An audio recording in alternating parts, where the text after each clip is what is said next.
Okay, the purpose of this video is just to give you a brief overview of AVROA's property listing service and how to manage your properties on that service.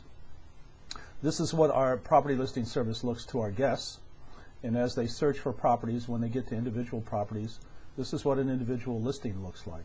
And it has all the main aspects. It has a headline up here. You can display unlimited pictures. Guests can now search our properties by departure and arrival dates. They can send inquiries, of course. In fact, that's what we do, is we generate inquiries for you. That's an inquiry section. We have property details. We have a lot of amenities that we can show. We have Google Maps, right? Rental description. And down below, we have a calendar that is driven by iCalendar format, which we can talk about in a separate video about how to sync this calendar with your main listing, wherever it happens to be, VRBO, HomeAway, Airbnb, vacation home rentals, wherever. All right. Well, let's talk about how to get this all working. All right. First of all, you sign into your AVROA main account. This is what it looks like. You want to go to My Properties. All right. And as we go to My Properties here, you'll see these buttons. You'll see all your properties listed here. And what we're going to talk about right now is just edit property. All right. So we're just going to go over here. If you click this button, you're going to end up on this dashboard right here. And once again, it's going to show all your properties off to the left. All right. And you can, this button here, this on-off button, is so you can display or delist your listing. All right. You can either have it active or deactive, so to speak. Over here is edit your property and manage calendars. We're going to have a separate video on how to set up your calendar so it has data driven to it from your main listing.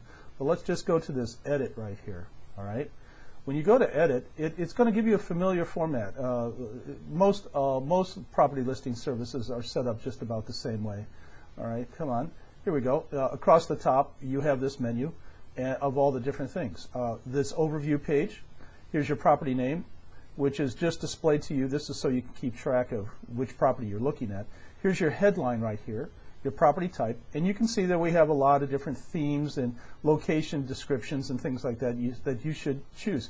Suitability has to do with like smoking and children and stuff, and what you can do is you can say, for example, if you don't want smokers, you can click no. If you do allow smokers, you can click yes. If you don't want to address the issue, you can just click don't show, right? Location, we have Google Maps here. What you do is you can set it up by address. So what you do is you set it up by address, and then you find the best neighborhood match. All right, you click that. And then what you can do is you can drop the pin on the map. So what you can do is after you use the address, if that doesn't get you where you want, and a lot of times it does not, you can actually move this pin now, all right, and then put it exactly where you want, all right.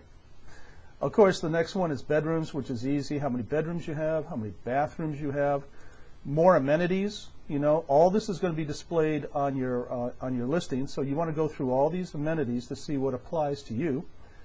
Here's your description. Here's the description of the apartment. We also give you an opportunity to give a description of the surrounding area, all right, the highlights of the area. And we also let you put in a description of how you take payments. For example, if you require a deposit or multiple payments or what your terms are, all right. And then we have images. And what we're going to do is we'll have a whole separate video just on images, but it's very easy to do. Basically, you have browse files for update, and when you click this, it simply goes to your computer and it looks for the files that you want to, you know, bring into your gallery. You can toggle between two things. You can sort images, which gives you this type of look. And what's really nice is that we now have the capability of just dragging and dropping pictures.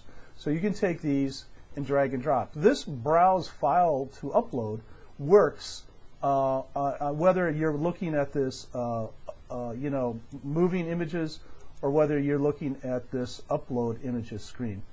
The big thing you gotta, I think you need to remember is that there's a thing called featured images. You know, if you go back over here to this, let's see if I can get it. You see these right here? These are featured images. What you want to do is you want to designate one of these images as featured. And the way you do is you just click Set Featured, all right, and use this image, and then you just save your property. And what you have up here, up at the top, is Save Property. Remember, always save your property. Now, there's a section where you can apply rates, and we're going to have a separate video on just how to set up your, your rate section.